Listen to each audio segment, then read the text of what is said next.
Olá, eu sou Giovanni de Souza. Hoje são 22 de outubro de 2021, são 22 horas e 22 minutos.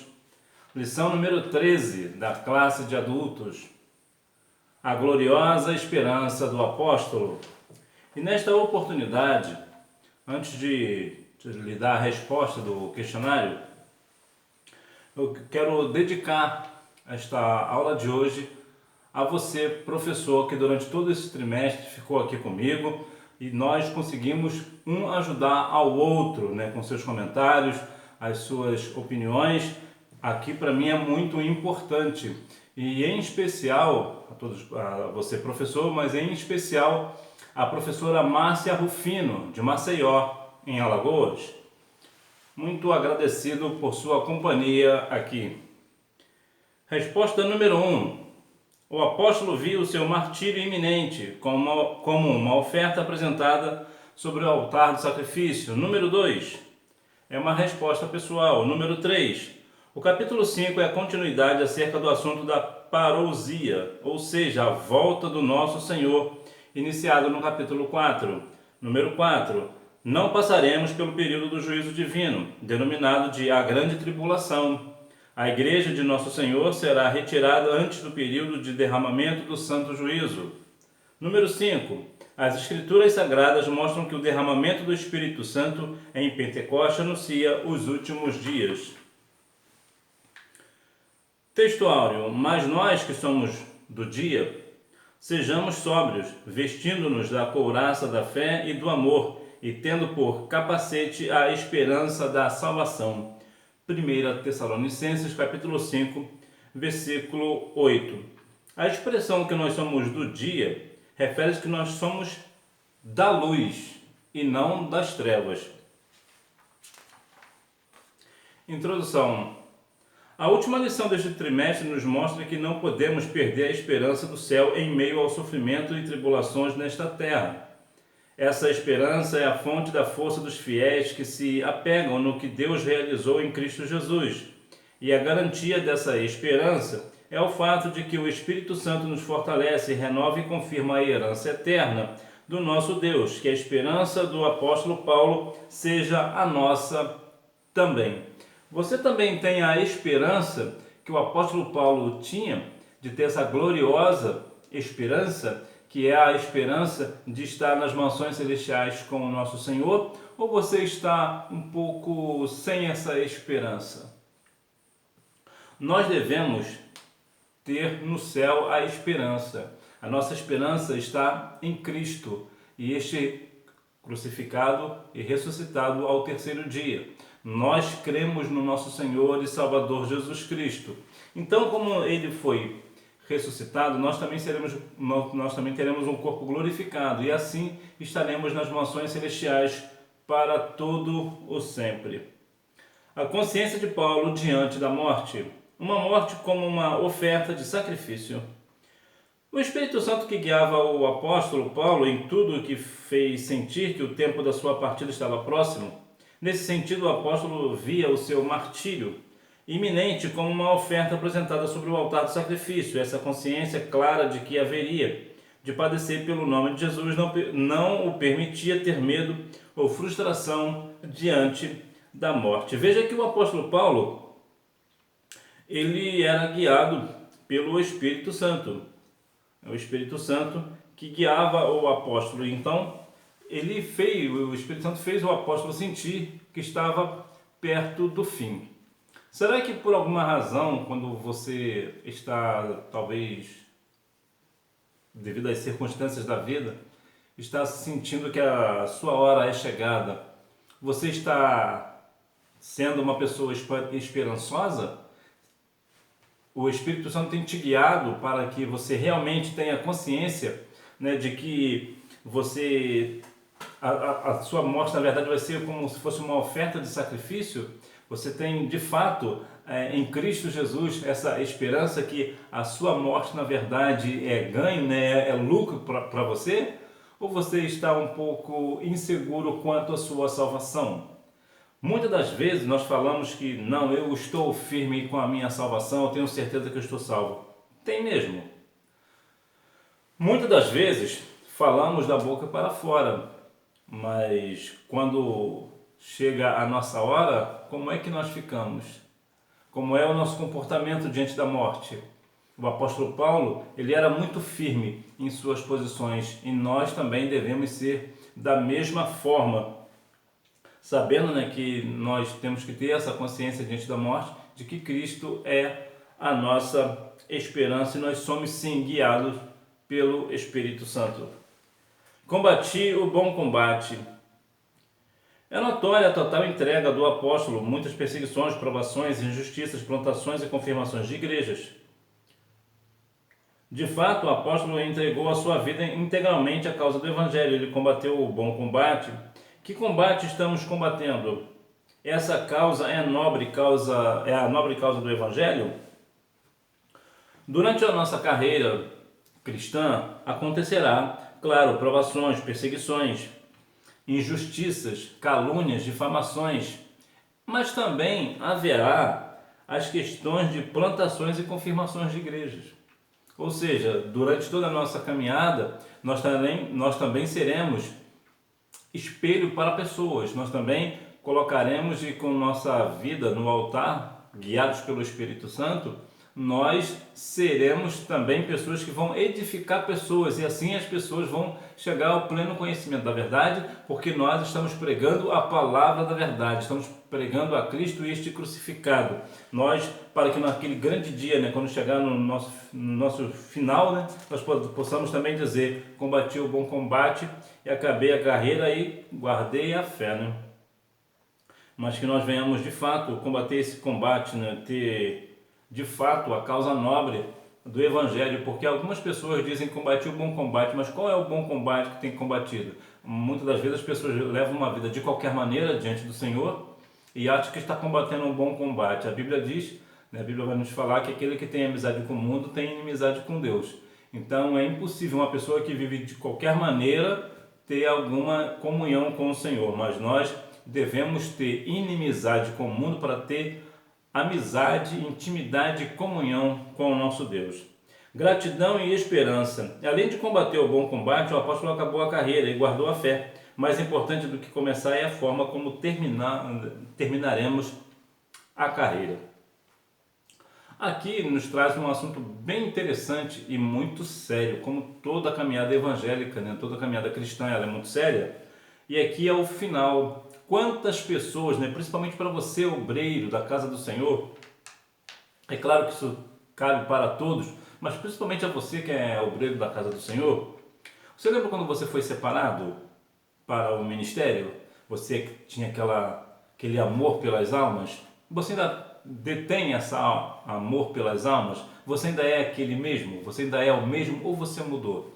Será que as frustrações da vida deixou você um pouco desesperançoso, sem aquele vigor de pregar o Evangelho a toda criatura, de fato ser uma pessoa que vai auxiliar as pessoas mais necessitadas? Por quê? Porque mais importante do que nós, quando nós começamos a carreira, é como nós terminaremos esta carreira. Para se ter uma ideia aqui, fazer uma analogia, muitas das vezes alguns atletas, numa corrida, por exemplo, ele às vezes até ele sai mal, mas ele consegue se recuperar e vence aquela corrida. Ou também pode ser que ele comece bem, mas no meio da caminhada ele se cansa, tropeça e cai. Então qual é o teu posicionamento? Em qual ponto você saiu? Ou você é daquele que saiu bem e continua bem e o final da sua carreira também estará com o mesmo vigor? É isso que nós temos que ter, o mesmo vigor de quando nós começamos. Nós não devemos deixar apagar em nós a chama do primeiro amor. Síntese do tópico 1. O apóstolo Paulo pensava na sua morte como uma oferta de sacrifício. A doutrina bíblica de Paulo sobre a volta do Senhor. A volta do Senhor em 1 Tessalonicenses. O capítulo 5 de 1 Tessalonicenses inicia com uma conjunção mais para retomar a ideia lógica do capítulo 4, em que Paulo fala sobre a ressurreição dos mortos em Cristo na mesma ocasião em que ocorrerá o arrebatamento dos vivos em Cristo. Assim, o capítulo 5 é a continuidade acerca do assunto da parousia, ou seja, a volta do nosso Senhor, iniciado no capítulo 4. Vejamos que a ressurreição dos mortos em Cristo na mesma ocasião em que ocorrerá o arrebatamento dos vivos. Quantas pessoas hoje ainda têm um pouco de não conseguir compreender certas coisas, né? A volta do Senhor, ela certamente ocorrerá e nós não sabemos quando se dará. Entretanto, nós precisamos compreender que nós devemos estar com as nossas vidas diante do altar. Veja que essa ressurreição dos mortos em Cristo na mesma ocasião em que ocorrerá o arrebatamento dos vivos em Cristo. O que ocorrerá? As pessoas que estarão vivas terão os corpos glorificados. Entretanto, isso eu digo quando acontecer o arrebatamento da igreja, quando Cristo aparecer nos ares. Então, os que estão vivos terão os corpos glorificados. No entanto, aquelas pessoas que morreram salvas, elas ressuscitarão primeiro e nós juntos encontraremos com o Senhor nos ares. As duas faces dessa vinda. A volta de Cristo se dará em duas fases. A primeira apenas para os salvos, em que o nosso Senhor virá nas nuvens para se encontrar com a sua noiva, a igreja.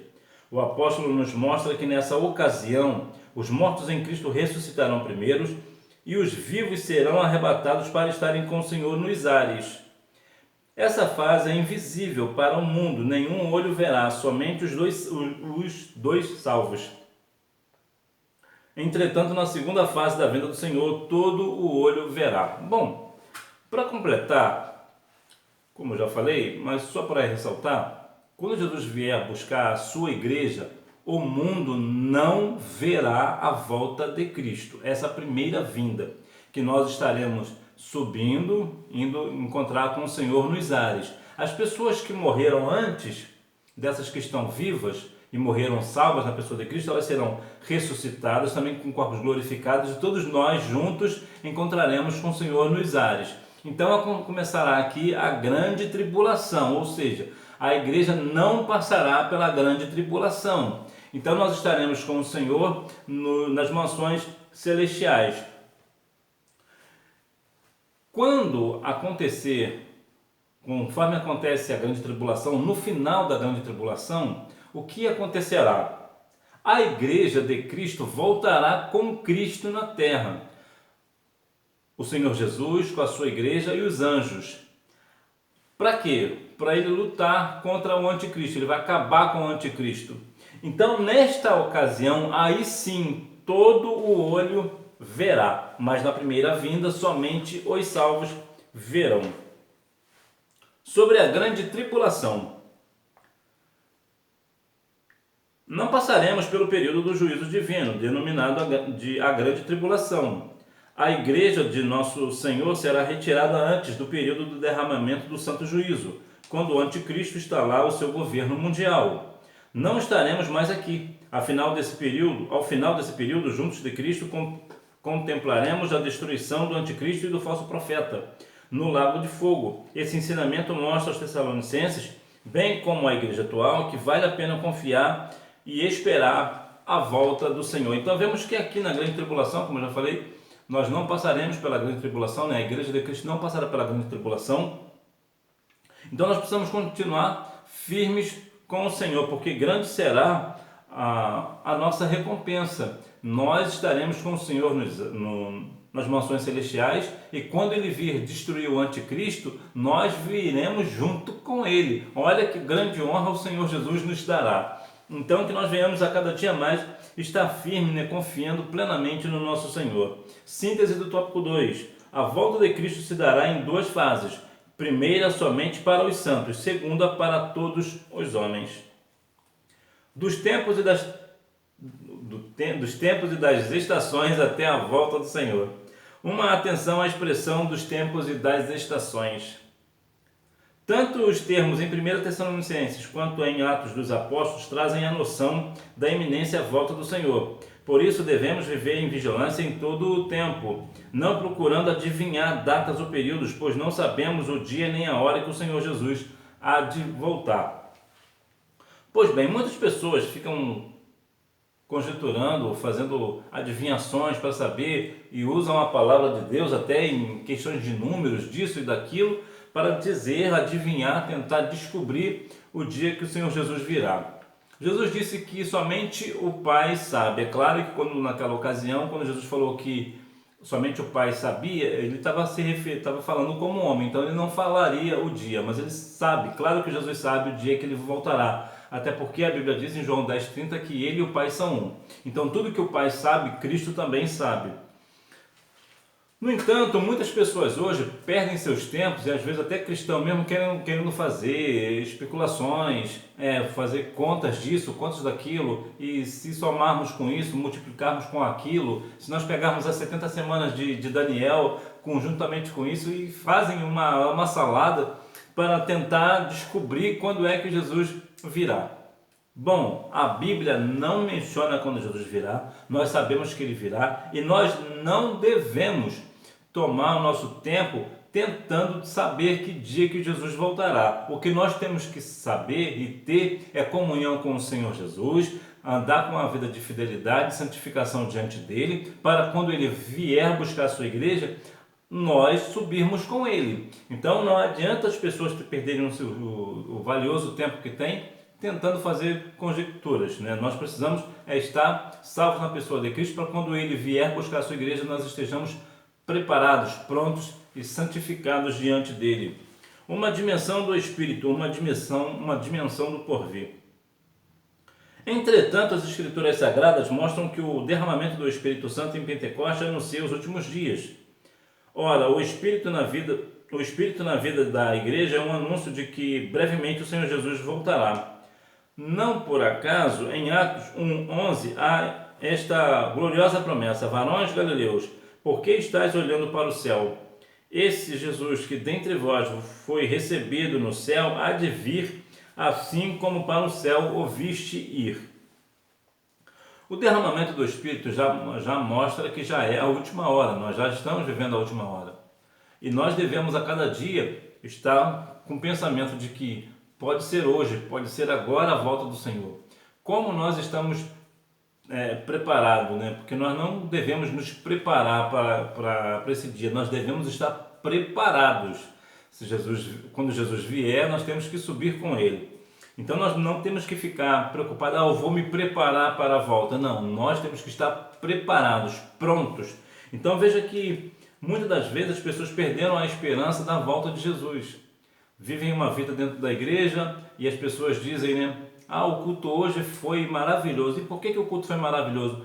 Porque tinha pessoas lá, o meu amigo estava lá, é porque a arrumação da igreja ficou bonita, é que as luzes que puseram estavam bonitas, a ornamentação, por isso o culto foi uma bênção?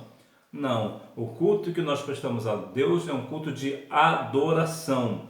O culto não tem que estar bom, né, vamos assim dizer, porque tem alguém lá ou a ornamentação está boa. Até porque o culto é para Deus e não para nós, que fique claro. E claro, o culto será uma bênção quando estiver a presença do Senhor no culto, né? Então nós temos que ter este entendimento, porque quando Jesus vier buscar a sua igreja, achará fé na terra. Então nós precisamos ter fé no Senhor Jesus, que ele voltará para buscar a sua igreja e nós somos igreja sua. Espírito e porvir, temas da nossa pregação. Como pentecostais clássicos, a promessa do batismo no Espírito Santo com evidência de falar em línguas deve estar em nossos lábios. Preguemos sobre isso, estimulemos a igreja a buscar essa promessa. Todavia, a promessa da bendita esperança deve estar em nossa proclamação. Não deixemos de dizer, Jesus em breve voltará. A igreja de Cristo nasceu no fogo e debaixo da promessa de sua volta. Devemos continuar pregando sobre a volta de Jesus. Ele irá vir buscar a sua igreja. E também devemos continuar pregando sobre o batismo no Espírito Santo. E por que isso? Porque muitas pessoas hoje acreditam já perderam até as esperanças de que o falar em línguas não é mais para os dias de hoje, não tem mais, Jesus não batiza mais com o Espírito Santo, porque antigamente batizava, agora não batiza mais. O Senhor Jesus continuará batizando os fiéis, os seus, com o Espírito Santo até quando ele vier buscar a sua igreja. Portanto, a promessa é para você. Você também deve buscar o batismo com o Espírito Santo e ser batizado para a honra e glória do nome do Senhor e para a alegria do seu coração. Nós devemos continuar debaixo desse fogo, né? O fogo do Espírito Santo, né? Nós devemos continuar no azeite, né? Síntese do tópico 3. A mensagem pentecostal traz consigo o poder do Espírito e a esperança no porvir. Entretanto, sobre essa questão do ser batizado, também há aquela outra questão, né? Há pessoas que são batizadas no Espírito Santo, mas que perderam, né, na verdade, a essência, né? São batizados no Espírito Santo, mas não tem mais a esperança da volta de Jesus por situações adversas, né? Então não adianta também ser do fogo, mas no dia do que Jesus vier buscar a sua igreja, ficar por aí, né? Conclusão: a bendita esperança de Paulo deve ser a nossa. Ao longo do ministério do apóstolo, somos estimulados a viver no Espírito e, ao mesmo tempo, em vigilância, preparando-nos para o encontro com o nosso Senhor, que vivamos no Espírito, aguardando a bendita esperança. O Senhor Jesus pode voltar a qualquer momento para arrebatar a sua noiva. Andemos, pois, no Espírito. Nós devemos continuar andando no Espírito, o Espírito que vai nos guiar para que nós venhamos assim, como Paulo, também ter a gloriosa esperança da volta do nosso Senhor e Salvador Jesus Cristo. Que Deus em Cristo continue abençoando a sua vida. Eu aguardo você no próximo trimestre, com certeza, se Deus quiser, como eu já dizia Leda Nagli. Tenha uma boa aula e não deixe de ir à Escola Bíblica Dominical, até porque quem faz a escola é o aluno. Tchau!